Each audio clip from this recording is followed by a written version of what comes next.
President Bola Tinubu and his team are in the United Arab Emirates, and they've signed a comprehensive economic development deal with that country today.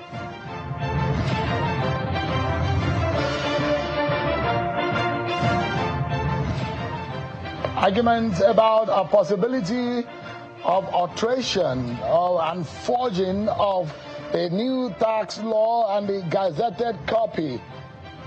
We're hearing more tonight on what really happened to those documents.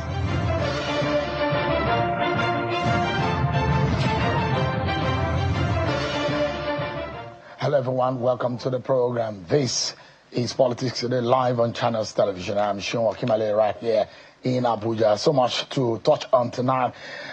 We'll let you in on what we saw in Kogi State, and there are videos that are coming through. And some of us have always also said that it's important for us, for Nigerians, to see what security agencies and operatives, gallant men and women, what they do on the ground against some of these insurgents and terrorists who are killing innocent Nigerians for free. So we'll be getting information as to what exactly happened in Kogi State. The arrests that have been made, some of these terrorists now, they say some of them were killed and some of them injured.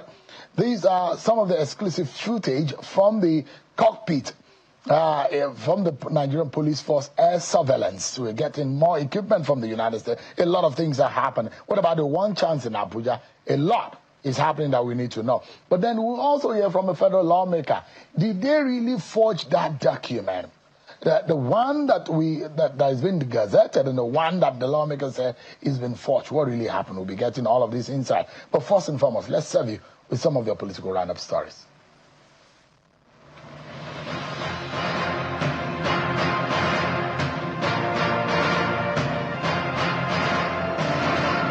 Vice President Kashim Shettima has called on public servants to imbibe the virtues of courage, discipline and result-oriented leadership. This in strengthening governance and public institutions in Nigeria. He was speaking in Abuja as chairman of a governance colloquium organized in honor of the Special Advisor to the President on Policy and Coordination, Hadiza Bala Usman. According to Senator Shettima, enduring legacies in public service are only sustained by consistent dedication to excellence, resilience and hard work. A federal high court sitting in Ado-Ekiti has sacked Mr. Wole Oluyede as the governorship candidate of the People's Democratic Party and ordered a rerun. In his ruling, Justice Babs Kwebumi upheld the concerns of irregularities raised by Prince Funsho Ayeni during the exercise. The court found that the gross abuse of process, disregard of electoral guidelines, and violation of the fundamental principles governing the People's Democratic Party were inconsistent with both party rules and the Constitution of the Federal Republic of Nigeria, which binds all individuals and institutions without exception. And barely a week after Governor Caleb Mutfwang of Plateau State defected to the All Progressives Congress, the People's Democratic Party has moved to reaffirm its political relevance in the state. Leaders of the party had a strategy meeting in Jos, the state capital, to review their strategy ahead of the 2027 general elections. However, the leaders are concerned that the nation is drifting towards a one-party rule in view of the latest defections. They are pledging to rebuild unity within the party ahead of future elections. And in Oyo State, the ambassador for Renewed Hope, Senator Teslim Folarin, has urged eligible citizens and residents of Oyo State and the Southwest to fully participate in the ongoing continuous voter registration exercise by the Independent National Electoral Commission (INEC) at the continuation of the Renewed Hope Ambassador's 14th Federal Constituency tour in Egbeda, Onoara Federal Constituency. Senator Folarin says massive voter registration would enable Oyo State significantly improve on its 2023 electoral performance for President Bola Ahmed Tinubu. Governor Hyacinth Alea of Benue State has formally enrolled as the #1 member of the All Progressives Congress in the state, following the commencement of the party's nationwide e-registration and revalidation exercise. Governor Alea applauded the initiative and urged members to make the most of the opportunity by demonstrating that they are ready to vote for consolidation. The Akwa Ibom State government has commenced its 2026 ministerial briefing exercise, aiming to review ongoing projects and enhance service delivery. Governor Omoeno inaugurated the two-week exercise at an enlarged executive council at the Government House in Uyo. The ministerial briefing would enable commissioners and heads of agencies to present accounts of stewardship and highlight achievements in 2025 and their projections for 2026. Governor Eno emphasized the importance of the exercise to the achievement of his administration's development objectives.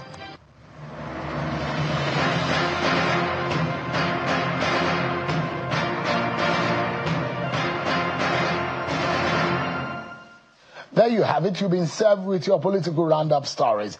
Let's tell you what President Bola Tinubu, who is not being in the country, at least in the last few days, he arrived in the United Arab Emirates. And today we understand that himself and his team have signed an economic agreement with the United Arab Emirates to co-host what is termed as investor peer. President will co-host with the United Arab Emirates in Lagos in February, an initiative aimed at attracting global investors and accelerating sustainable investment inflows. He made an announcement earlier today on the silence of Nigeria also concluded a comprehensive economic partnership agreement SIPA with the UAE to deepen trade and cooperation in renewable energy, infrastructure, logistics, and digital trade.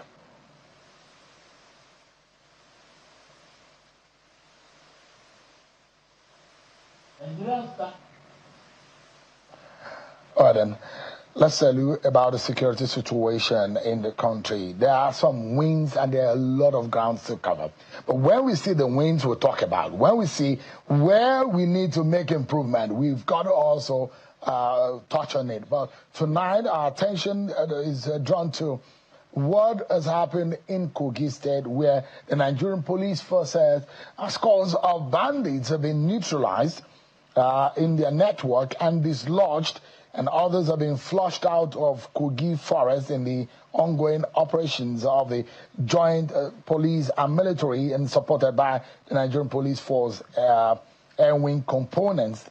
They said the onslaught against the bandits in that area by the joint force were allowed them to flush out scores, and scores were also neutralized. The operation, which is being carried out according to the police with vigor, commitment, and utmost professionalism, and supported by the Nigerian Police Force air wing components through precision airstrikes, led to some of the successes that have been recorded, some of which have been now being captured on tape, how the assault were dropped on some of the enclave of these terrorists in their bush, and some of them, the police said they have foiled another attack on Obajana operational base and arrest some suspect. In all of these, there are also troubles around what some of these criminal elements and gangs are doing in the FCT. The what we now popularly call street kidnapping and abduction, one chance scenario playing out in the FCT. Let's get a view of what is going on. I'm being joined by the spokesperson of the Nigerian Police Force, Mr. Benjamin Hundeyin, who is live for us here. Thank you so much, Mr. Hundeyin, for joining us tonight. Thanks for having me. Happy New Year. Yeah, Happy New Year to you. So the effort and and I must thank the media segment of the Nigerian Police Force, and I've said it in several fora, to say the military, the Air Force, the Nigerian Army, the Nigerian Police Force should let Nigerians in by carrying journalists along in some of your operation. That way, Nigerians can be able to appreciate what you're doing with the footage, and the Nigerian Air Force does a bit of these sometimes. I have been embedded in operation in the Northeast region in the early days of insurgency in that region. It helps Nigerians to appreciate what is the nature, the color of the kind of war we're facing as a people. And the people who are in the force are Nigerians, like us. Yes. But they have chosen to help defend our land against some of these criminal elements. And we appreciate some of the footage that we see. It makes us understand what you are doing. So the Nigerian Police Force has joined hands with the military in what has become a major assault on some of these elements. But what we have seen now is in Kogi State. Is this happening across the country? Yes, thank you very much. So this is going to be sustained, and this is going to be taken to every enclave of the bandits or kidnapping gangs, gun runners, or terrorists. So this is just the beginning. We'll sustain it in Kogi, we'll sustain it in Kwara, and we'll also take it to every other area where this is needed. Are these the same? Are these also forest guards, or they're just part of the operation? Are this the elite force that the IG inaugurated some time ago? Well, that elite force is part of this. It's a mix of some units like the police mobile force, the intelligence response team, the air wing, and of course that elite force you're talking about, the Special Intervention Squad, SIS. So it's a mix of all of this in partnership with the military. Those are the people that did this operation we are talking about. So we have the air wing and the ground operation. So as this was happening, there are ground operatives who are combing and making the arrests. Oh, definitely. There are ground troops who are mopping them all up in a coordinated way. So it's more like a synergy. There was communication between the air wing and those on the ground. So it was well coordinated, yes. So we've seen this happen in Kogi, and this for the Nigerian police is a success, right? What do we have a body count? Do we have data to how many of these have been neutralized? Do we have any arrests so far? Yes, I can confirm that 129 of these terrorists were arrested, 129. And I can also confirm that 55 of them were neutralized. I'm talking about Kogi and Kwara now. 55 were neutralized. And also, so by neutralization, for our viewers, it means that they are being killed.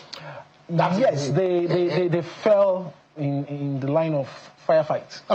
Simple terms. I mean, some of us will be happy that anyone terrorizing this country is being killed. Well, some might want to say, oh, that was extrajudicial killing. So I have to make it clear. Firefight. These were people that were not ready to give up because some of their colleagues were arrested, but these were people that decided to fight till the end. So 55 of them were neutralized. And good enough, 309 hostages were rescued. Wow. 309. Between Kogi and Kwara. And Kwara, hostages were rescued. And most of these are abductees from Kwara. Most of them. The larger percentage of them were from... Well, I wouldn't know which is larger, or I wouldn't want to say which is larger, but between Kogi and Kwara, 309 hostages were rescued. So, in all of these, the operation of the forest guard, because I saw how they graduated and they were deployed. And we now understand that more sophisticated equipment are now coming to fight insurgents.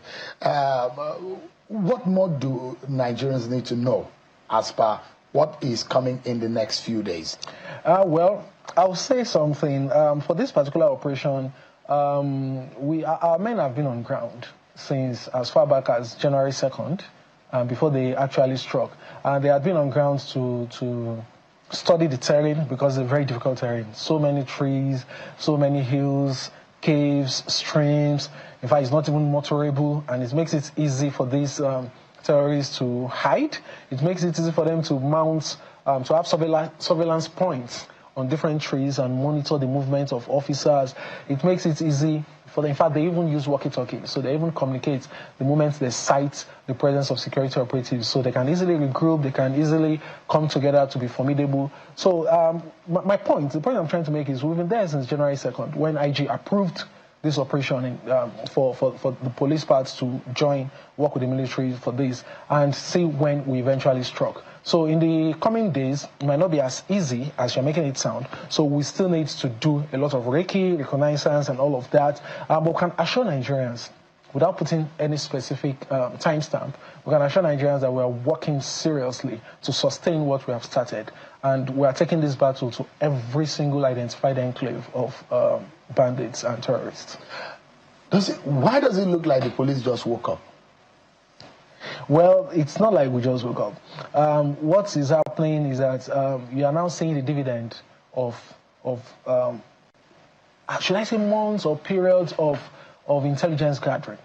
You are now seeing dividends of a long period of planning. The military, the police, the DSS, and other security agencies have been planning to ensure that this operation is very should I say, very successful to reduce the casualty on the part of the police, and that's what it was.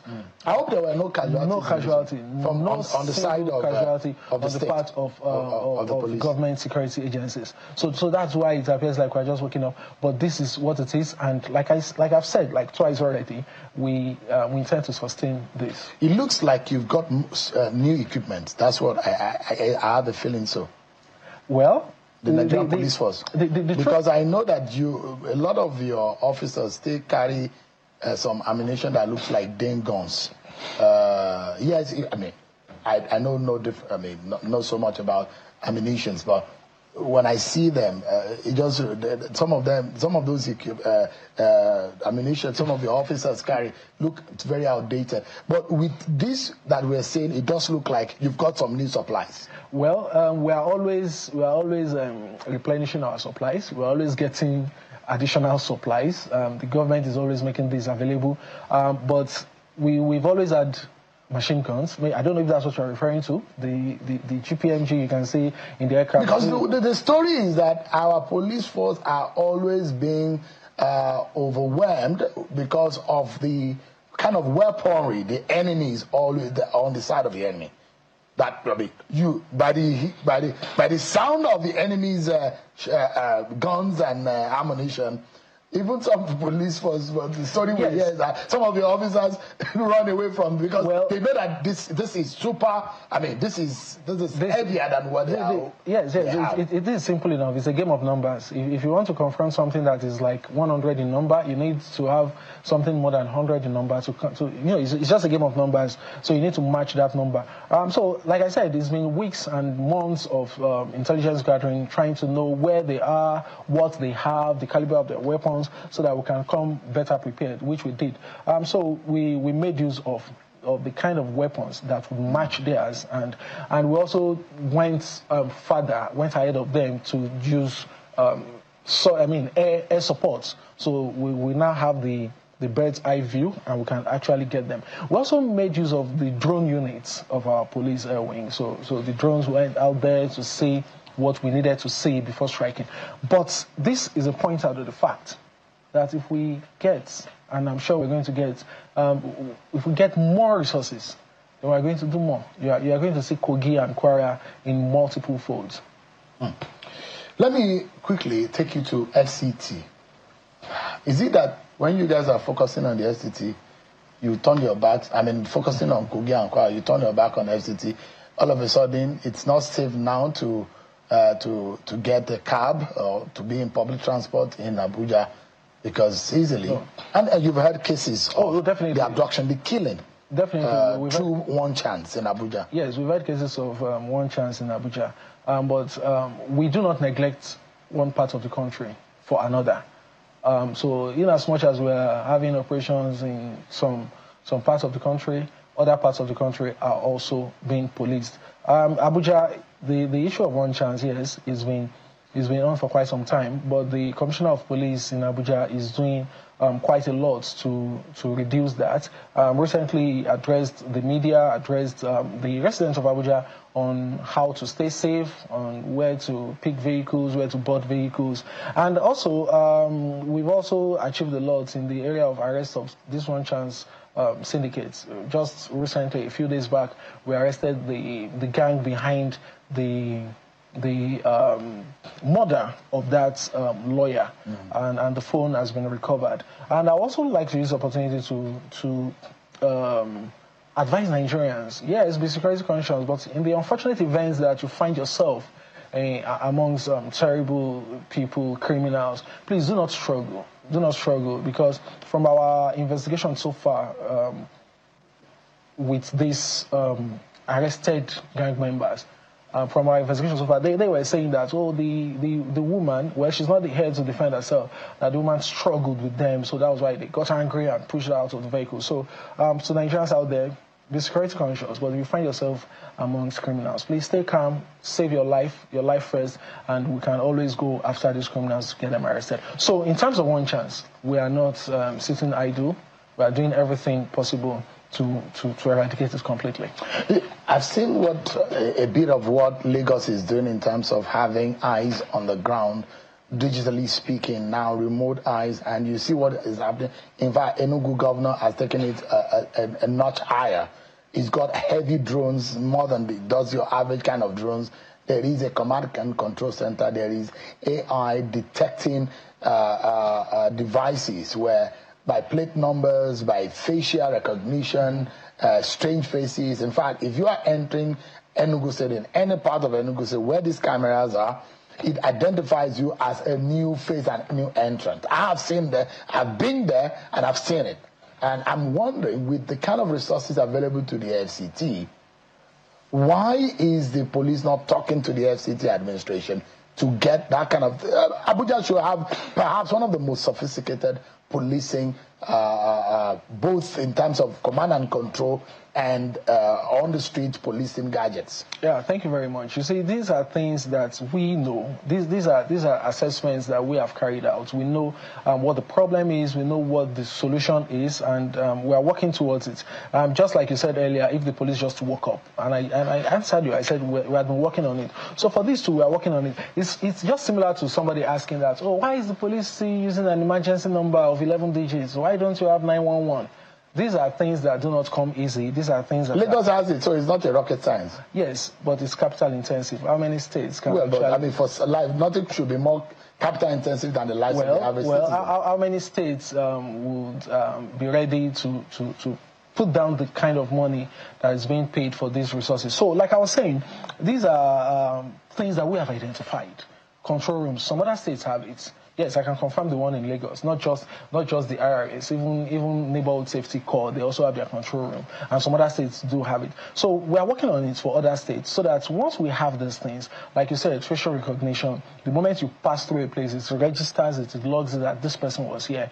And so once we have all of this, it will make the job of crime fighting a lot easier.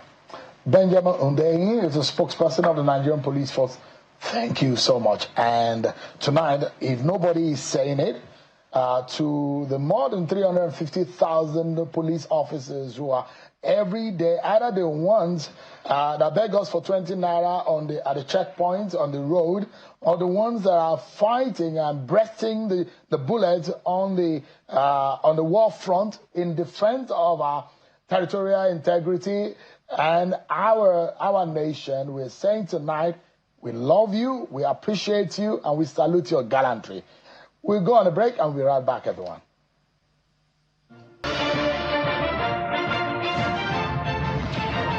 Everyone for staying with us. We told you earlier that President Bola Tinubu, alongside some very senior members of the government, are in the United Arab Emirates, where the president has announced the signing of economic agreement with the United Arab Emirates to co-host Investor Pier. Well, that will happen in Lagos in February. It's an initiative aimed at attracting global investors and accelerating sustainable investment inflows. The president was speaking at the 2026 Abu Dhabi Sustainability Week, which Nigeria also concluded a comprehensive economic partnership agreement with the UAE to deepen trade and cooperation in renewable energy infrastructure, logistics, and digital trade. That signing ceremony, President Bola Tinubu, the President of the United Arab Emirates, the Nigeria's Ministry of Industry, Trade and Investment, the UAE Minister of Foreign Trade, and the Minister of in charge of Talent Attraction and Retention in the UAE. President Tinubu says that the SEPA, which the agreement was signed, is a historic and strategic agreement that will also enhance cooperation in aviation, logistics, agriculture, and climate-smart infrastructure, creating enduring opportunities for the people of the two countries. Take a listen to what the president said at that conference. Nigeria stands with the global community, moving beyond ambition and towards delivery. The nation views the Nexus approach as an opportunity to align climate action with energy access, economic growth, job creation, and social inclusion. Sustainability. Sustainable development ensures that all systems, policy, finance, infrastructure, nature, and human capital must move together. As articulated in COP30 in Belém, in Brazil, climate action must be fair and just. Developing countries require predictable climate finance, accessible technologies, and robust capacity building. Well, that's President Bola Tinubu in Abu Dhabi. He was speaking at that conference earlier today. Let's get back to our conversation on national security with the spokesperson of the Nigerian Police Force, Benjamin Hundeyin. With what we've seen, so we hear a lot as to the coordination in terms of intelligence gathering and the actual activities on the field as we see. And there are those who are asking, the post-American strike in Sokoto, what are the information that we know? What are the casualty figures? Do you have any information from the police point of view, the aftermath of that attack? Yes. Or that strike? Yes. Of course, we engage a lot in intelligence sharing, not just intelligence gathering, intelligence sharing. So yes, as a police force, we know certain things about the strike, but we don't want to talk about it. We decline to talk about that particular operation. So it's U.S. operation and it's U.S. operation because we thought there was a cooperation. Of course, there was a cooperation with, but would rather leave it as a defense matter that the defense will talk about. But what about the situation in Offa in Kwara State? Because there are those on the same evening that happened. There are those who were saying in Offa, and there are people who were injured who said some of the element of the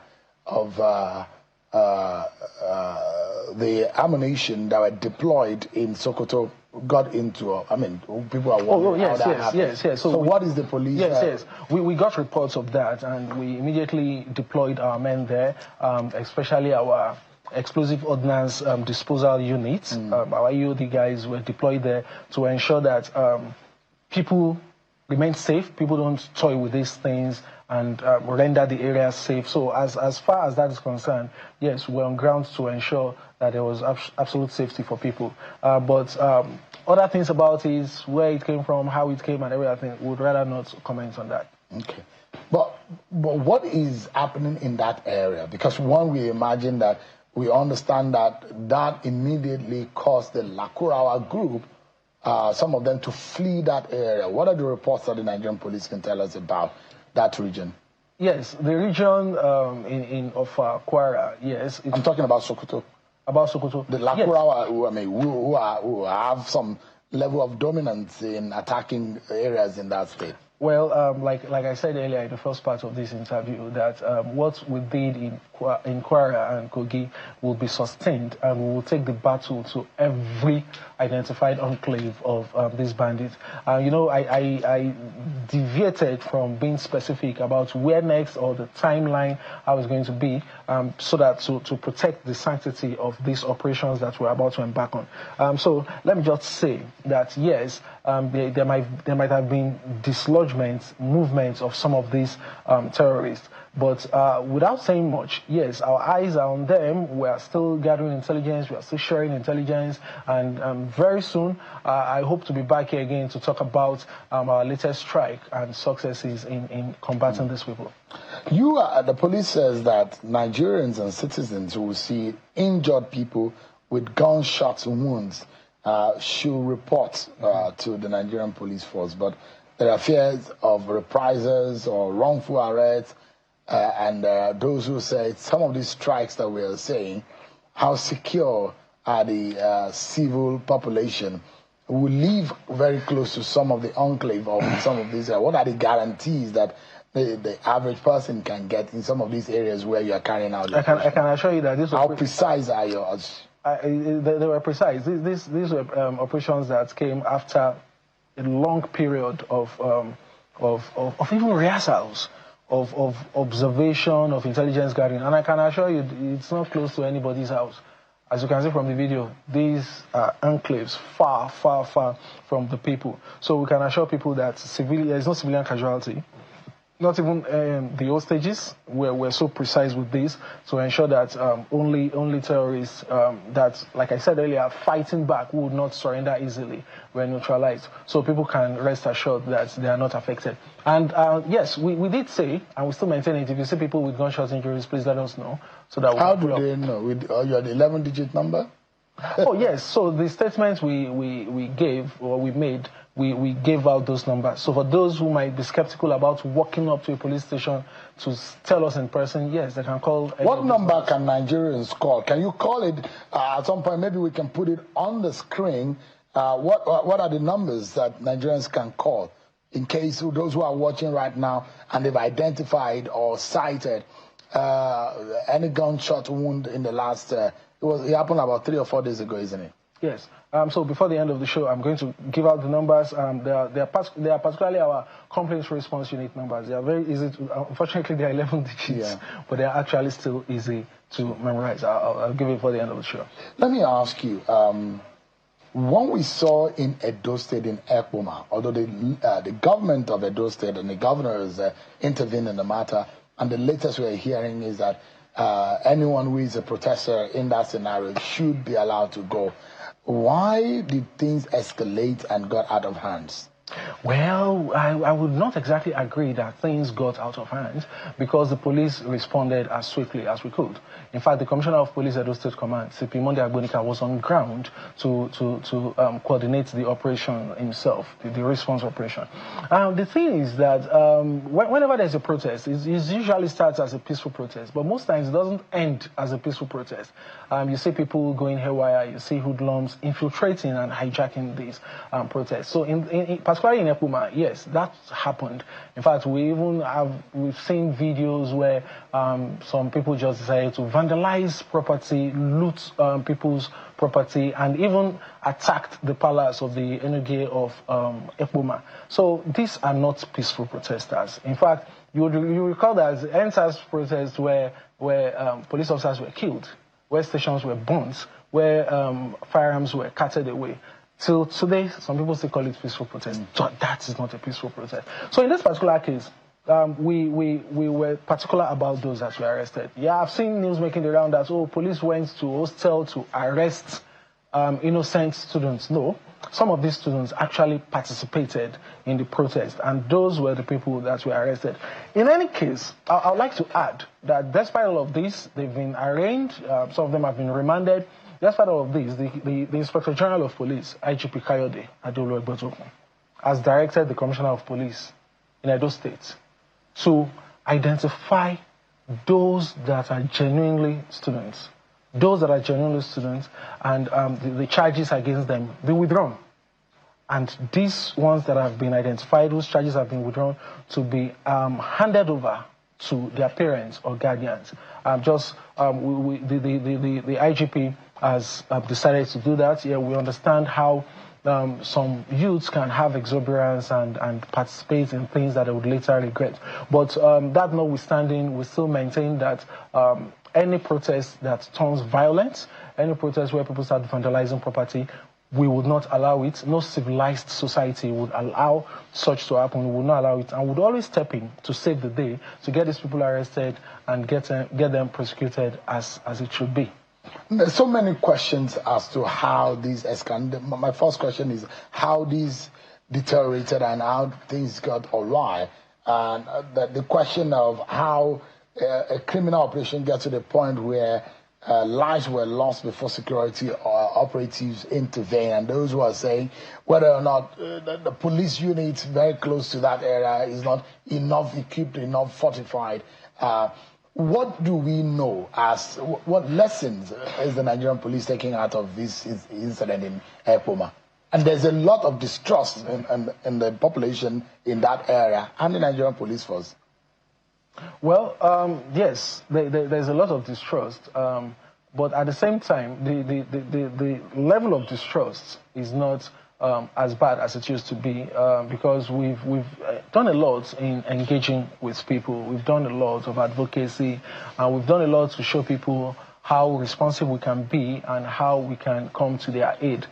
So in Ekpoma, yes, it might have happened that the closest police unit or formation was not able to handle the situation. Yes, it does happen, and in such cases, that unit would call for backup, would call for reinforcement, and that was what happened actually, to the extent that the Commissioner of Police in Edo State actually moved down from Benin City to Ekpoma. In fact, the area commander too was on ground, several DPOs were on ground. So that's standard practice all over the world, that you confront a situation and the situation seems to be getting out of hand. The next thing is to call for reinforcements, and that's what we did. But nonetheless, we intend to work more closely with the people, and we call on the people to work more closely. Is the police ready to release those students as ordered by the governor? Oh, definitely. I did say earlier that the Inspector General of Police has instructed the Commissioner of Police in Edo State to identify those that are genuinely students. Only those. And you could see them weeping. The report was on our news at 10 yesterday, and you could see those students, some of those who said, look, they didn't have anything to do with that protest. They were innocent, and there were innocent protesters there. And we also understand that the DPO has since been changed by the Commissioner of Police in Edo State. Yes, there's been some reorganization to enhance security there. But Sheung, I would also let you know that after arrest, there is investigation, and only those that are found culpable will definitely be arraigned. So it's not like the police will just go there and, like some people allege, no, it doesn't work that way. They just go there and arrest everybody and just arraign everybody. No, so there was what we call screening. But nonetheless, like I said, the IGP has given that directive, and that directive is being carried out. The situation that we saw brings to mind when politicians now start to talk about it, and we hear about some part of the northwest region of the country and the possibility of release of some bandits. We understand that they are in the custody of the Nigerian police force. What do we know now? Well, you see, release or no release of people that have been arrested, people that have been arraigned, would now lie with the judiciary. So for us, as an agency, we start our work, we get criminals arrested, we investigate them. Of course, usually investigation starts before even the arrest, but we conclude the investigation and we arraign them. At that point, the ball has been passed to the judiciary. So if the judiciary, in its wisdom, in its discretion, decides that, okay, so you know what, we are just letting these people go with a warning, or we are giving them imprisonment or some other sort of punishment, then so be it. We are law-abiding. The judiciary has passed that, and we just enforce it. So this comes to mind, and I'm very sure that you heard the government of that state in the northwest region of the country is already speaking about the matter.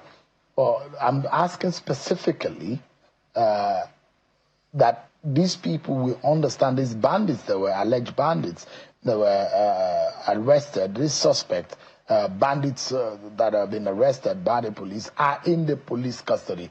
They are not yet arraigned, and there are conversation as to the release of these bandits. Sharon, it's possible. I'm sure you must have heard of that before. It's possible that you arraign people, and the judge or the magistrate would give an instruction that they be remanded specifically in police custody. Just like they can be specific about remanding people in prison custody. So that somebody is in our custody is not guaranteed that they have not been arraigned.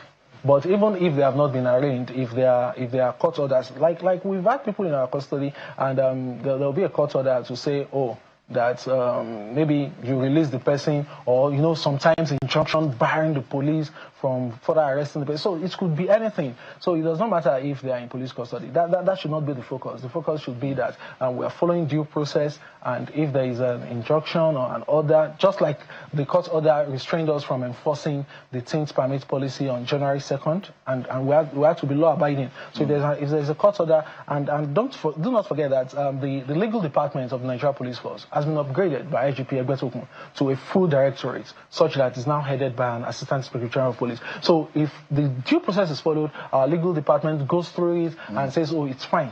So we are law-abiding. 70 in Katsina, that's the number, and the government is defending the reasons, and that's the reason I wanted to just find out whether they are being released, because they are in your custody. Have they been released?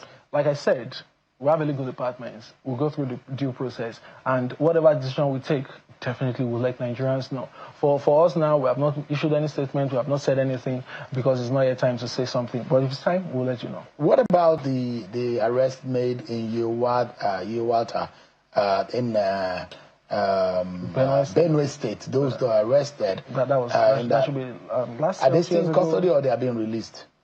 Oh, they've been arraigned. This is a judiciary matter now. We have done our part. We have arraigned them. So that's a judiciary matter now. Okay, give me a moment. But I'd like to let our viewers know that earlier today, I was part of a colloquium, a governance and leadership colloquium, which was part of an event to mark the 50th birthday of the special advisor to President Bola Tinubu on policy coordination, Haja Adizat Bala Usman. Part of the panelists I moderated was Mr. Taiwo Yedele, who is chairing the Committee on Fiscal Reforms and Tax on the new tax regime in the country. But specifically, I wanted to know his response to KPMG's inquisition on the copies of the gazetted laws, which there are allegations of forged aspect of those laws. And when I asked Mr. Taiwo Yedele at that event, this was what he had to say. Take a listen to him. Now that you are here, I saw your response to KPMG. Which version of the gazetted tax laws do you have? Is it the one, the error, the one with the error, or the corrected one? Because the perception out there is as though this government has something to hide. And that's why they doctored it, the one with the lawmakers. In fact, the lawmakers say, the ones you have with you is being doctored. I mean, the ones you're bringing to us for gazetting is being doctored. For the sake of this audience today, why did you guys doctor it? I like that. It's called no manners of living. You know, they say it's forger of law and all of that. Let me tell you the honest truth, the way I see it. I think that Nigeria, we don't normally pay attention to solving problems structurally. When there's a crisis, you quickly throw, you see the smoke, and you're battling the smoke, instead of you to go to the source of the fire, where the smoke is coming from. Before this allegation about alteration of the tax reform law came to the open, in my role in the past 2.5 to 3 years, I've seen processes that I thought were not our standard.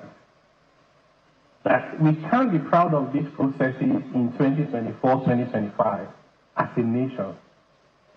One of that process is the lawmaking process. And it's not only lawmaking, including regulations, guidelines, all these subsidiary legislation from government. What do I mean by that? So you have this very elaborate process for lawmakers to enact laws. And then it transmits.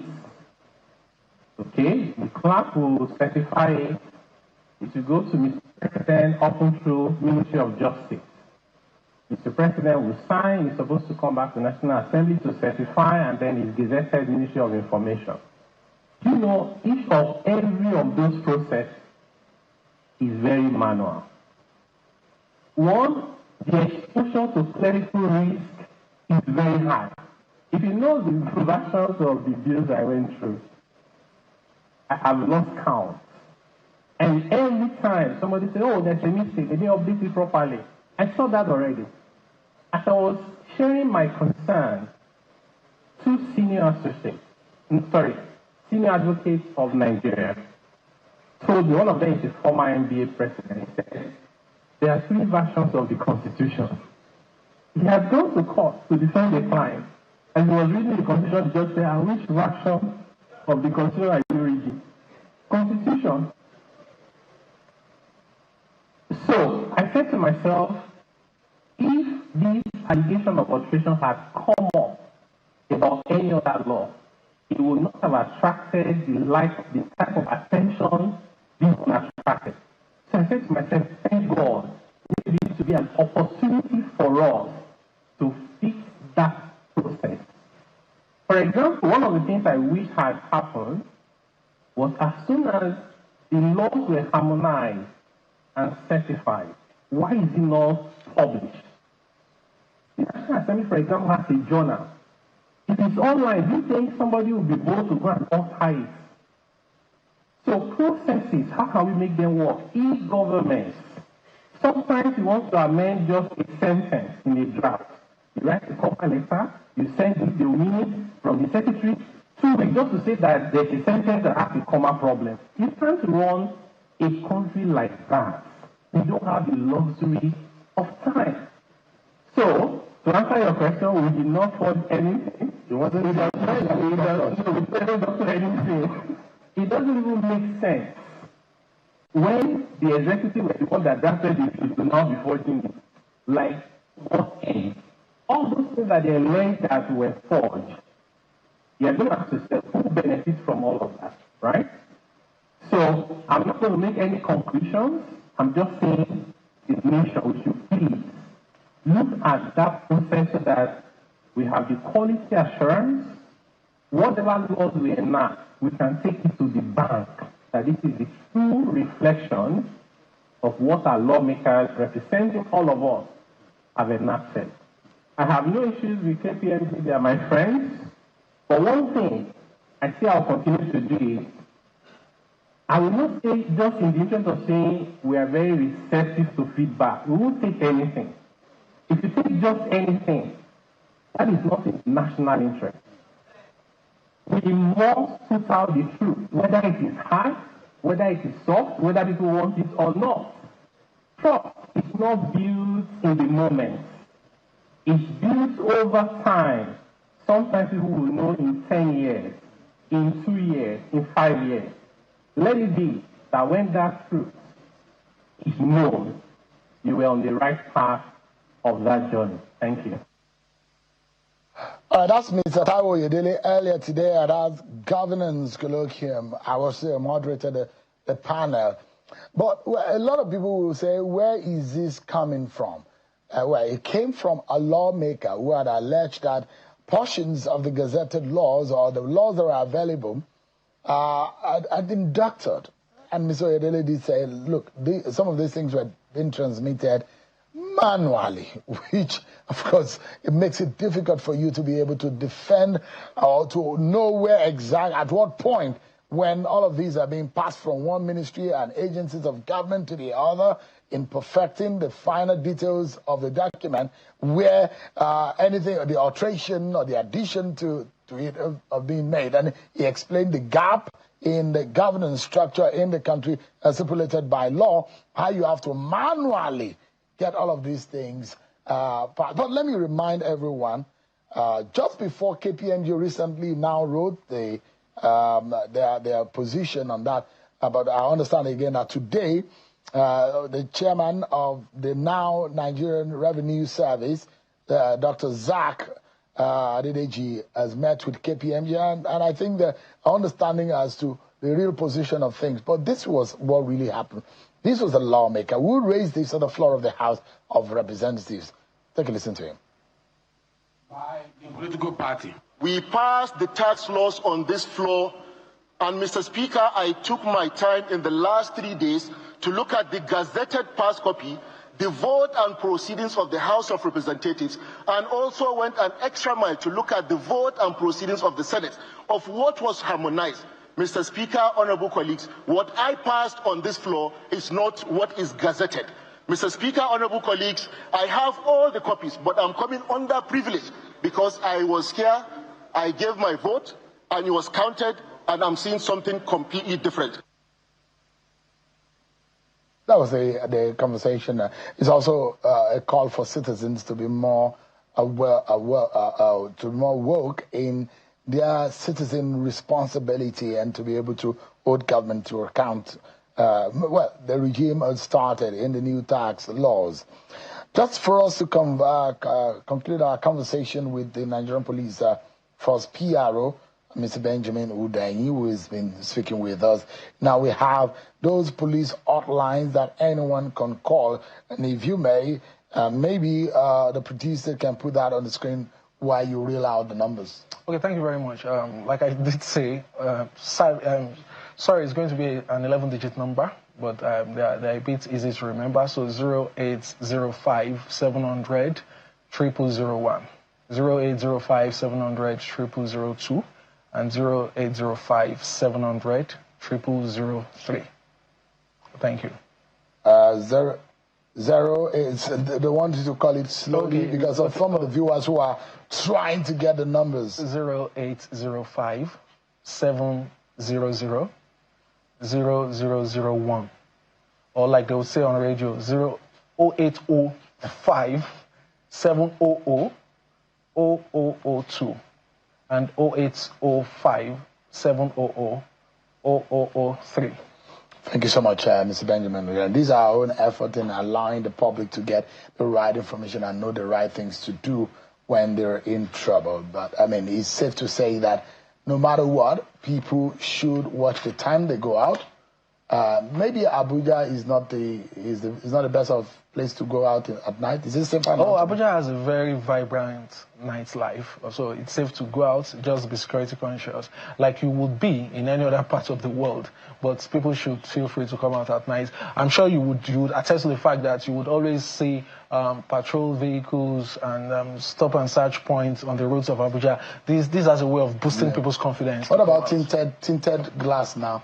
Is that being arrested, or is the regime still that you can't drive a tinted vehicle? Well, the court has restrained us for now from enforcing anything about tinted, but the case is coming up on January 20th, and we'll know where we'll go from there. Benjamin, thank you so much indeed for the time. I appreciate it. Thank you very much. And that's our show for tonight, everyone. Many thanks for watching. I'm Sean Akimale. God bless Nigeria.